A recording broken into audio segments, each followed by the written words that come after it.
asked him to watch. He leveled his spear. He dropped the goblin in a single strike. Storm Spear. He hurled the weapon straight at the goblin's chest, aiming for the biggest target, and shouted for it to die. Then everyone froze. The goblin caught the spear like it was nothing, and stared them down. How was that possible? The goblin drew back to throw it, and the captain shouted to activate the shield fast. The spear slammed into the center of the shield, and detonated. The blast rocked them. The shield was pierced clean through the middle. They stood stunned. It had nearly shattered from brute force alone. If it was a physical type, they needed distance. The archer set up her shot. One arrow was enough. Her aim didn't miss. That's what she thought. A hand punched straight through her stomach. She looked back, desperate, and saw another goblin laughing behind her. An assassin goblin. The archer collapsed. The swordsman yelled for them to hold formation and get the archer surrounded in the center. Now, the witch screamed for the captain to look where she was pointing. He turned. Goblins of different sizes and classes were closing in from all sides. In the forest, someone screamed for help again. Only this time, it wasn't bait to lure monsters. This time, it was them, genuinely calling for help. The goblins celebrated. The humans were theirs now.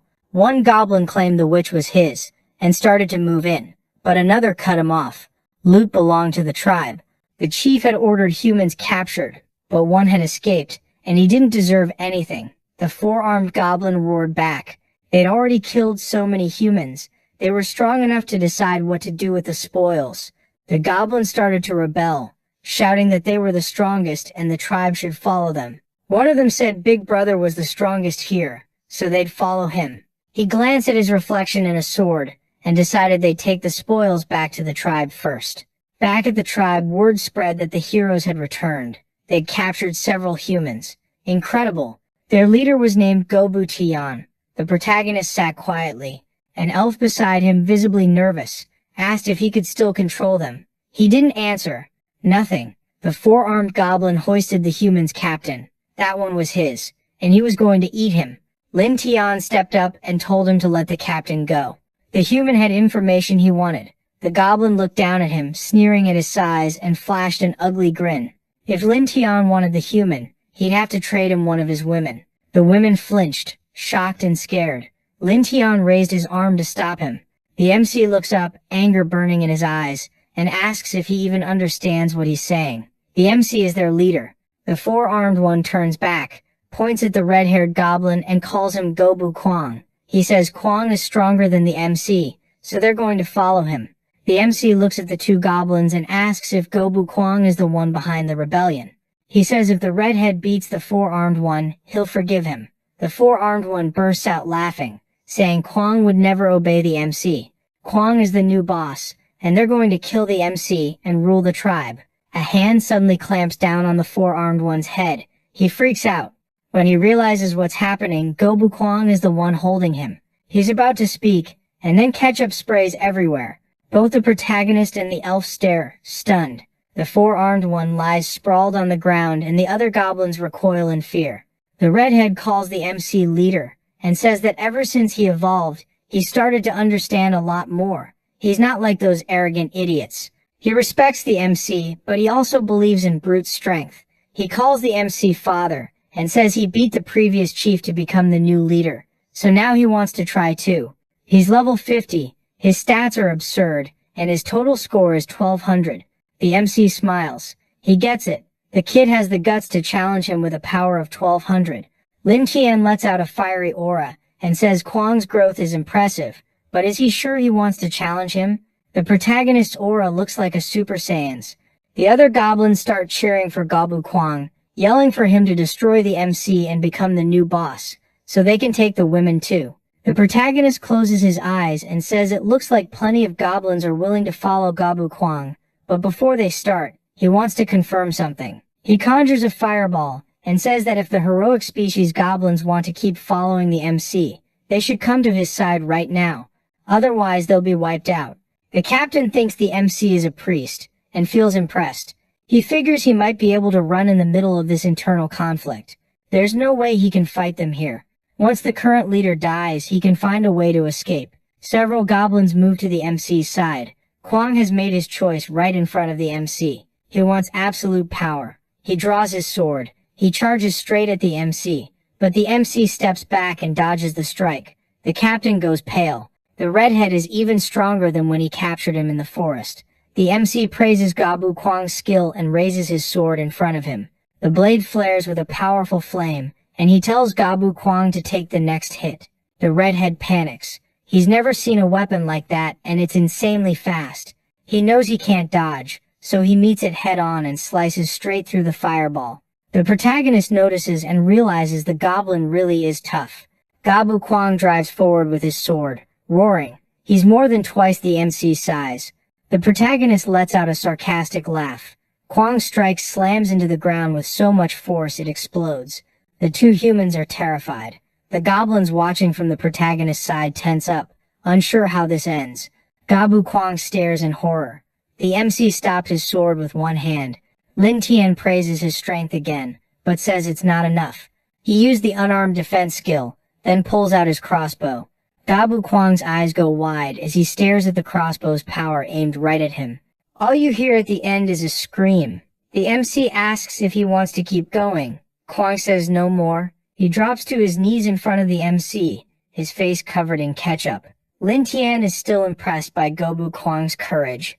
The other goblins start begging for their lives, swearing they'll never disobey him again. They kneel and shake in front of the MC's power. He calls them useless cowards. They beg for forgiveness and swear to follow him forever. He tells Gabu Kwang to stand, and a healing skill is used on him. Eve Lei is the one healing him, and Lin Tian says he's got guts. As long as the redhead kept serving the MC wouldn't kill him. Of course he wasn't going to forgive the other traitors, so he tells Gabu Kwang to crush them on the spot. The redhead thanks the MC for sparing his life, and says he'll deal with the traitors right now. The goblins, desperate, keep begging for forgiveness, but Gabu Kwang crushes them easily. Lin Tian yells for the other goblins to devour the traitors and get stronger, and the goblins who stayed loyal celebrate the MC's victory. The captain, stunned, asks what kind of mess Lutter got himself into. This wasn't some random monster, it was way worse. The MC walks up to Lutter's cross and apologizes that this wasn't the show they were expecting. Did Lutter really think those useless idiots were going to save him? He calls Lutter naive. Lutter grits his teeth and says it was the useless sword saint's fault, the one who only knows how to hide in the city like a coward. Then he starts laughing, yelling that everyone there was useless. What impresses me most is he still hasn't completely lost his mind from all that despair. The captain admits he underestimated the MC, but tells him not to get too excited. The Sword Saint would show up as soon as she defeated the Mother of Dragons. The protagonist crouches in front of the captain and asks if he really thought the dragons would attack the city on their own. Things were going great for him. The captain laughs and asks if that means everyone in the squad and the City of Light were being played by him. He asks for a quick death, since he'd already given all the information the MC needed. He'd rather die than end up like Loader, so he asks the MC to grant him that. While Lin Tian stares at him in silence. The MC says he'll grant his request. Someone yells, "Sword Saint, Sword Saint," and she wakes up with a start. Sitting up in bed, she asks what the rush is. The dragons had been defeated. Did the knights come back? The knight says yes, but starts stammering. She tells him to stop stammering and say it. He says only one person from the squad came back. The others were wiped out. The Sword Saint jumps up in shock, still in lingerie, and I've gotta admit that was way too nice to look at. Now fully dressed in her armor, she heads to the infirmary to see the survivor. He's still in terrible shape. She asks how he got hurt, and what happened to the other knights. The adventurer says they ran into a group of goblins from the heroic bloodline, and begs her to go save his companions as fast as she can. Nearly passing out, he warns her to be careful, because the goblins are abnormal. Then he finally stops talking. The healer yells for him to hang in there, and someone says it can't be just a bunch of goblins. A knight snaps that he doesn't care about bloodlines. They'll be exterminated like the lowly worms they are. The Sword Saint tells him to wait. Dragon invasions have been getting more frequent. They could attack at any moment, and she can't hold all of that back alone. She orders part of the troops to be sent out, and reinforcements requested to protect the City of Light. When the time was right, she herself would wipe out the goblins and the Dragon Mother. The knight tries to protest, and the mage asks if they have any chance of coming back alive. Someone steps in, cutting through the argument, and says she doesn't need to send reinforcements. Arrogance leads to defeat, and that's why the Order of the Silver Blade fell. It's Kasimov, captain of the Order of the Death Knights. He tells her to leave the rescue and the hunt for the goblins to him. The Sword Saint says a whole squad was defeated. Does he really think he can do it alone? He says he once faced 4 Titan warriors alone and survived, and even if those goblins are from the heroic bloodline, there's no way they can hurt him. Then he takes off his mask, revealing a face half burned through with a huge scar, and says they just need to wait for the good news. Back at the village, the MC asks the system to start the life simulation again. The system tells him about the Sword Saint's orders for Kasimov to attack the village, and that it would be a huge loss for the MC even if he won.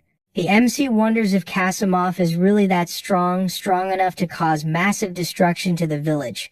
The system gets 3 mission options: change the village, prepare for the attack, or capture Kasimov first. He picks the last one and receives the mission to fight Kasimov. The reward is 20 points, but before moving, the MC needs to know who Kasimov is. In the middle of the village, a loud laugh rings out. Louder is celebrating Kasimov's arrival, saying the goblins won't stand a chance. Their time has come. The guy already defeated several Titan warriors. The MC glances back and says Louder seems to trust that man a lot. The MC asks what Titan warriors are. Louder says they're powerful fighters, created with Titan genes by the enemy kingdom, capable of ripping monsters apart with their bare hands. Everyone's doomed, Louder insists, laughing as he mocks them. The MC says Kasimov has a few tricks up his sleeve, but Louder keeps yelling they'll be torn apart and skinned alive. Lin Tian thinks it's better to be careful. Maybe he should send someone first to test Kasimov's abilities. In the forest, Kasimov rides on horseback, following the trail left by the adventurers and goblins. The woods are empty, which feels wrong. He finds the remains of the Silver Squad and calls them useless idiots. The smell of blood is strong, intoxicating, and it excites him. Maybe this time he'll get to have fun destroying everything, however he wants. He hears cries for help behind him and turns, trying to place where it's coming from. He spurs his horse toward the sound. When he arrives, a blonde woman is kneeling on the ground, naked and trembling.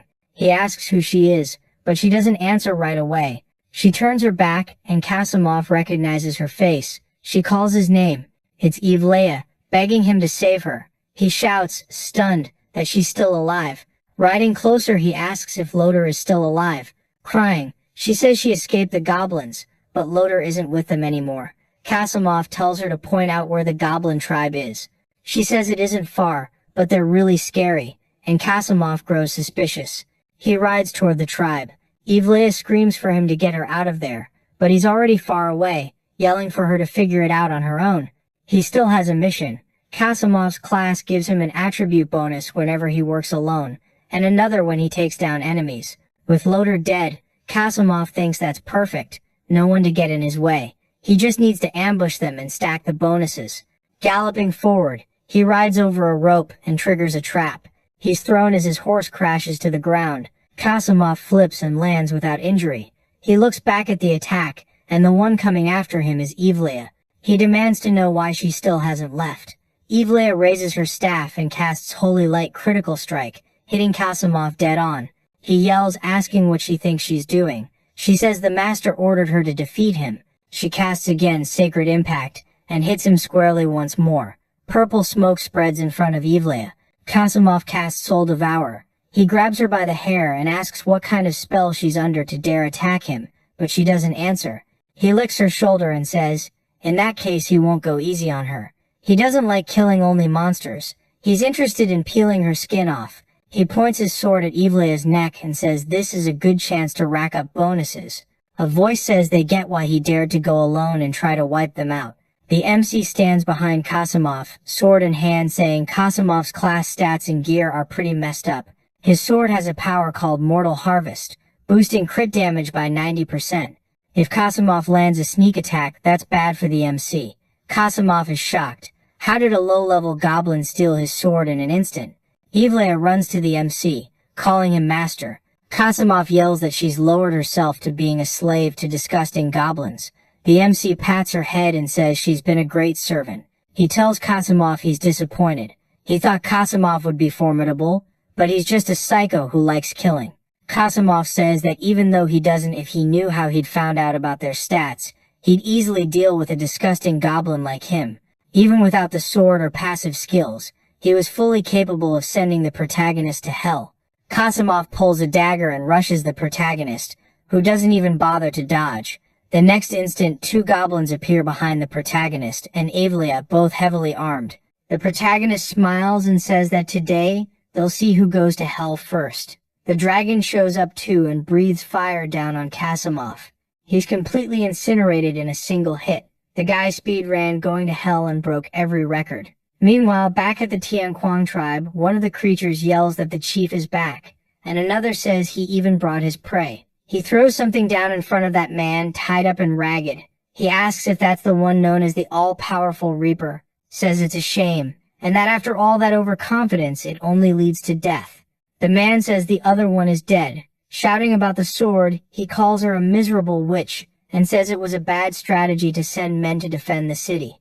The leader thinks he can focus on evolving rare-type goblins now, and that this body will provide useful nutrients. He tells Gobshan this prey is the first one for him, and orders him to share the leftovers with the others. The goblins crowd in, excited, thanking their chief.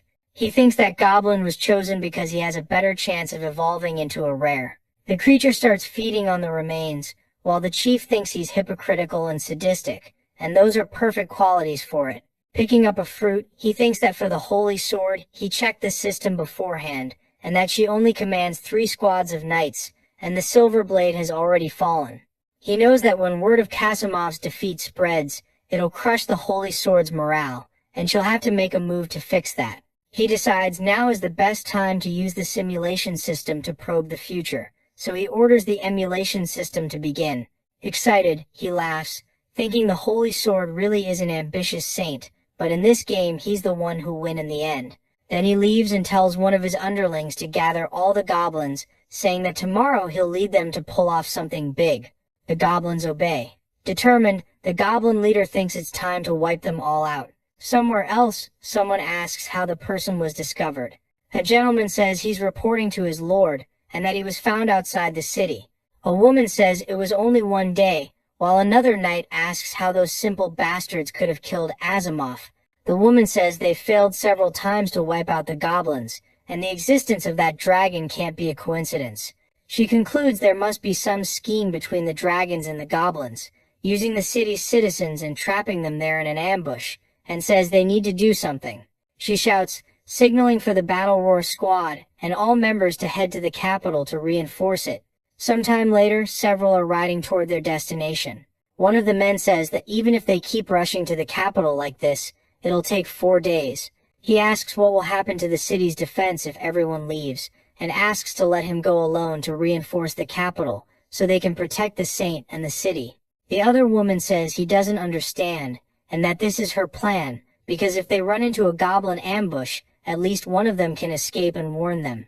She adds that if the saint's forces defeat the goblins, the dragon outside the city won't be a problem, and that the real problem is them attacking the city with no defenses. While the knights say that's the plan, she says her job is to protect the knights' operation and send reinforcements to the city, and that they need to be quick. The man finally seems to understand.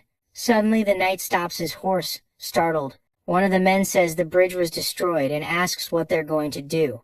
The girl says it was broken on purpose, so they need to take a detour, but the captain says they can't, because that could be a plan to force a detour and set up an ambush. Since the bridge was destroyed, the spot is safe. He orders them to cut down trees and rebuild the bridge so they can get across before nightfall. Time passes in the forest. Finally, the bridge is ready again. He says time is short and they need to hurry to cross it. The girl says it's weird that it suddenly got dark.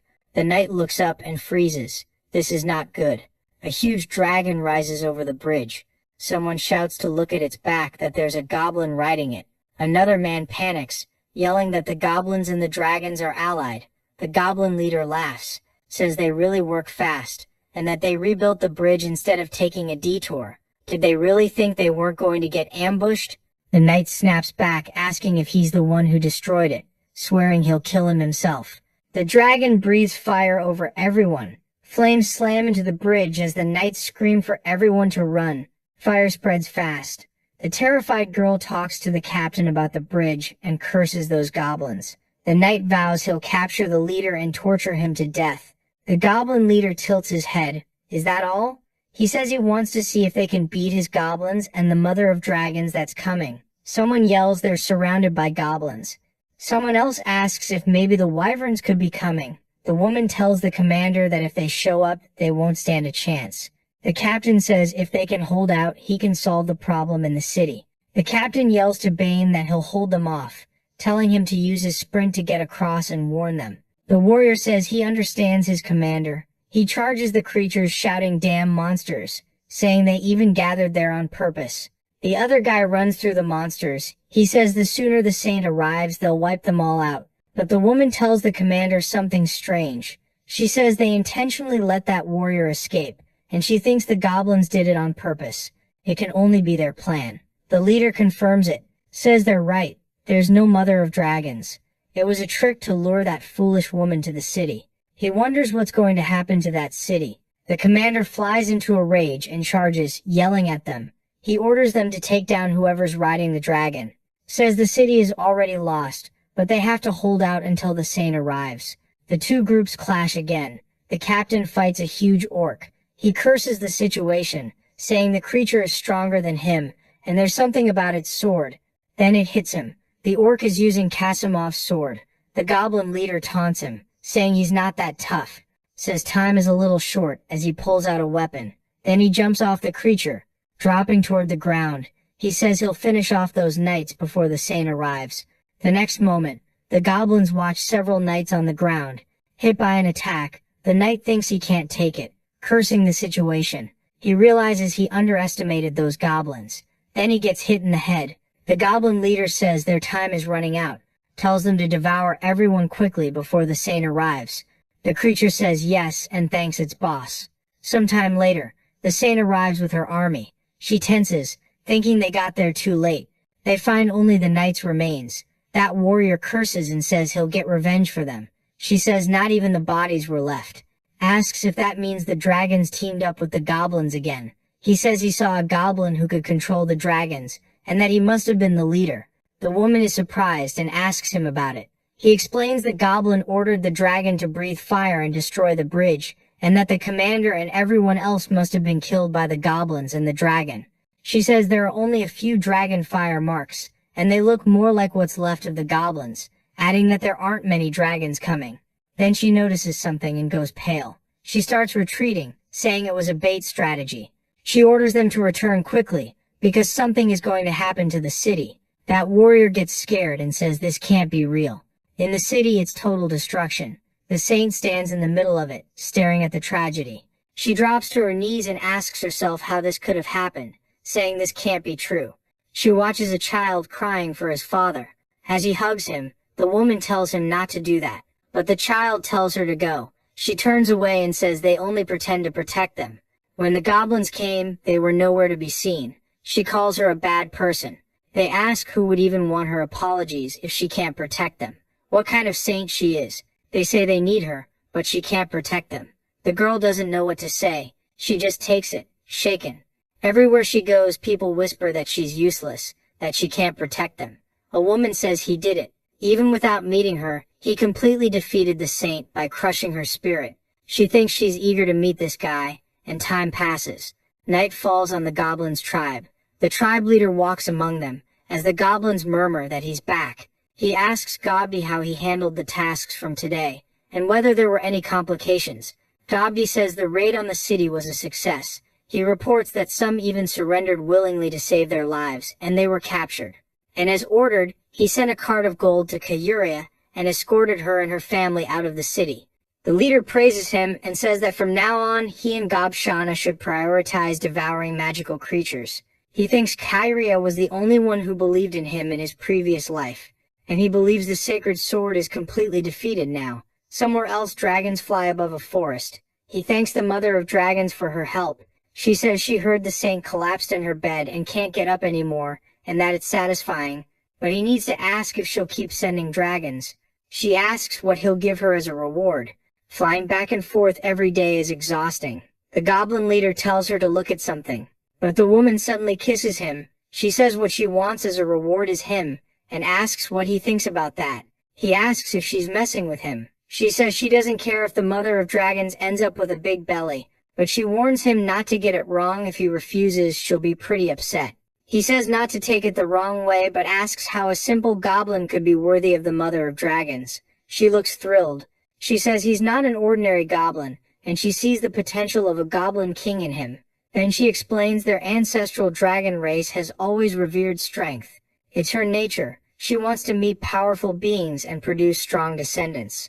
Smiling, he says, then there's nothing to do, he has to accept. The dragons around them watch. He gets an achievement, a bonus to all his stats, and he gets excited about all the stat points.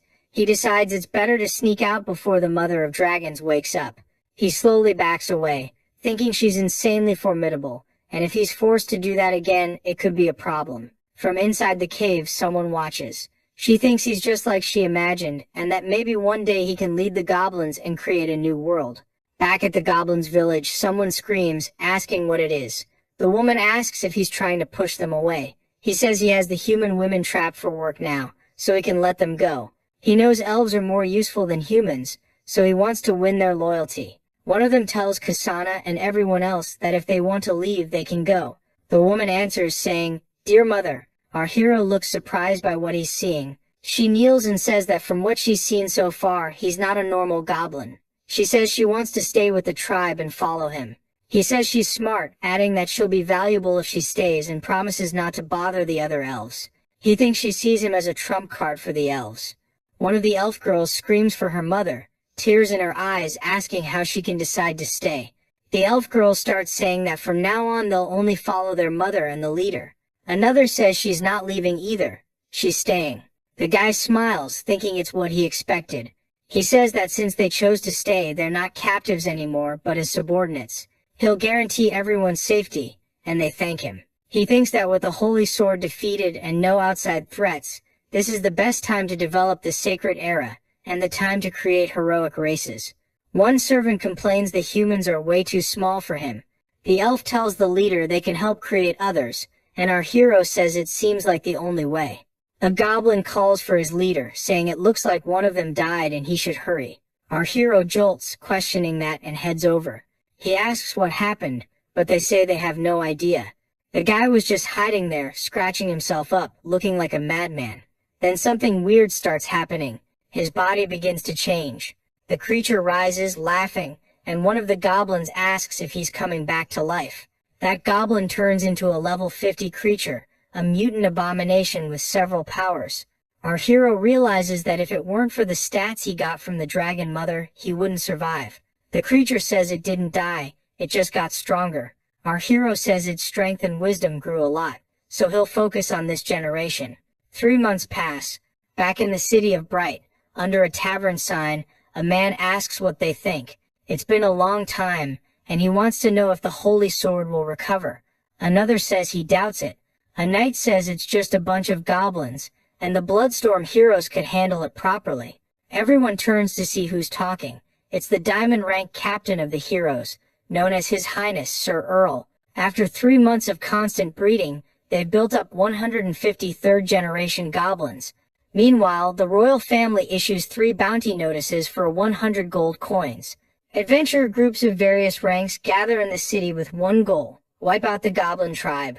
The terminal says that this time he'll face diamond and epic level opponents, so it tells him to prepare properly. He thinks diamond rank heroes are already among humanity's elite, and epics surpass even the Holy Sword itself. He wonders if there won't be any warning or guide this time, and if the decision will be completely up to him. The elf suddenly tells her leader there's a report. He asks what's wrong. She says the new goblins are almost mature, but the forest resources are running out and everyone's getting hungry. Our hero agrees the resources aren't enough. On top of that, the city situation is turning abnormal.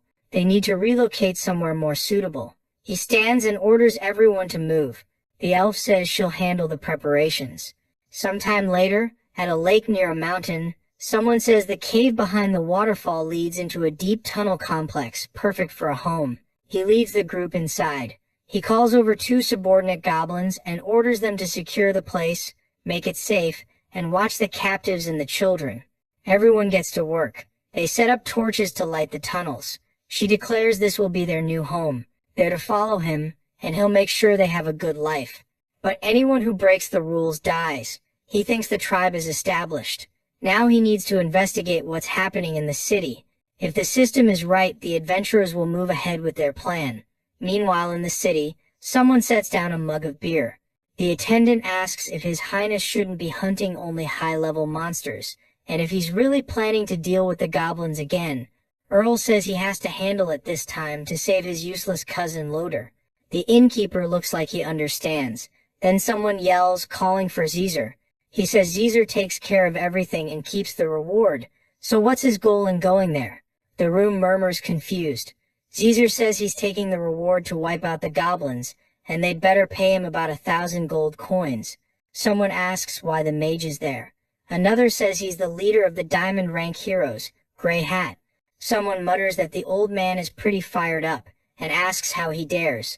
Then someone laughs out loud. He asks if they think they can act just because the Holy Sword went crazy, and tells them not to forget the adventurer Lucilina is there too.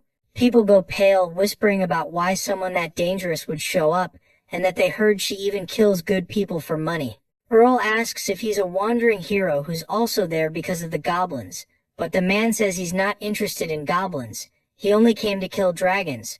If he can take one down, maybe he can become an epic rank adventurer. Then he adds that he should warn him not to underestimate goblins. They're low level, but their ability to evolve is scary, especially mutant species. The old mage says he's got a point. He's lived about 100 years, and has seen more goblins than women. This low-level species has been around since ancient times, the enemy of all races, and even after all these years they still haven't disappeared. He takes his beer and says wiping out goblins is a pain, and if it weren't for the reward he wouldn't bother. Earl says that's true. Even the saint and the knights struggled and took losses, so they need to move carefully. He asks the old man why they don't put together a group to deal with the goblins, and when it's complete, the whole reward can be his. The old man laughs and says they have a deal. Since His Majesty is so generous, he'll form a group with him, though the old man seems kind of sly. Some time passes there. They talk strategy for the mission, all focused on violence. He says charging straight into danger can lead to all kinds of unknowns, and they should make a plan. Someone says he's being too cautious, that it's a problem, and adds he might not get involved personally. The young man looks at him, confused. A man in fine armor walks up, and Earl thinks he's weird. The old man says he didn't expect the Goblin Slayer to be here, and asks if he can talk. The young man tenses up. Goblin Slayer. He apologizes, saying he didn't recognize him. Goblin Slayer says he doesn't want to be recognized, and asks what he needs. His Highness thinks he's a really strange person, and even his voice sounds disguised. The old man says this man once killed a goblin chief, which means he's killed thousands of goblins in battle. Earl is shocked. Then he asks if he'll join them to wipe out the goblins together. But the man says he doesn't need a group, they just get in his way. The mage asks what there is to be proud of and tells him not to come crying for help when he gets captured by goblins. He says they should stop wasting time, attack first, and not let that guy steal their glory. Then he asks if they shouldn't prepare first. Sometime later, the goblin hunter leaves the city. Our hero watches from the top of a hill. He activates Sharp Eyes and sizes him up, realizing he's a level 65 human goblin slayer with a bunch of related skills. He freaks out a little when the guy's power jumps from 1,000 to 3,000, wondering if the system is glitching. But the system says there's no problem on their end, and apologizes. Sometime later, a group on horseback rides out through the city gate. Our hero gets curious. He sees Geyser, a holy knight with power around 1,300. Next to him is Gru, an archmage with power around 1,400, a tough guy to deal with. He figures those two diamond-level guys shouldn't be that hard to handle. He thinks he definitely needs to keep an eye on this goblin slayer. Sometime later, in the ruins of the Sky Fury tribe, that group of adventurers moves through the area. The old man says it's weird. A goblin tribe that big should have been discovered a long time ago. They should have found plenty of signs. The group leader calls to the old man and asks him to check something. Then he puts a lock of blonde hair in his hand. The old man brings it to his face and smells it. He says if he's not mistaken, it's elf hair. The young guy asks how elf women could be helping goblins, and says it can't be. The old man says they searched the whole forest. They can't be hiding there. More likely they relocated and covered their tracks. He explains those butterflies are specially made to sense elves. Maybe that way they can track the elves and the goblins. The butterfly starts flying around. He says the flower butterfly lost the trail, asking if they must have crossed the river. He says maybe they should wait for the goblin slayer to show himself, then make the first move. But the old man says that's unnecessary. He tells him to look over there, across the river, near the edge. Ahead a goblin appears. The boy orders his men to grab it. Nearby our hero watches. Everything's going to plan. The prey took the bait. Then something pulls his focus. That goblin hunter is at the lake's edge. He'd planned to deal with those two first, but he didn't expect this one to show up like this, wearing that curious smile. Then he freezes. The adventurer takes off all her armor and steps into the water, revealing she's an elf. He's stunned, wondering if the goblin slayer is actually a woman. She doesn't look completely human, and her skills are exceptional. Who has the leisure to take a bath in a situation like this? That isn't normal. For the first time he feels something unnatural. Did she notice him? Is she trying to lure him out? He jumps onto the dragon and takes off, flying on its back. This woman's crafty. He'll deal with the other two first. The goblin huntress looks up, wondering what kind of intelligent species that is. She seems excited, thinking she'd love to savor this experience. Sometime later, the weak goblin lies defeated on the ground. The young guy says it's stopped, and tells everyone to stay alert. The tribe is close. Suddenly flaming arrows rain toward the group. The old mage orders everyone to fall back as he casts. He hurls fire into the incoming volley. It's a trap. The young guy says they almost got caught. The old man still has his skills, but it's not over yet. Stop talking. The mage shouts. They're there. A huge mutant goblin comes charging in. Gru yells that it's a hero-class goblin, and tells everyone to focus their attacks on it. The mage fires a fireball. The goblin doesn't expect it. It looks like a direct hit, but aside from its clothes, it's fine. The old mage can't believe it. As the monster keeps closing in, he wonders how it's still alive after that. Then the leader tells them to look around. The goblins are closing in, and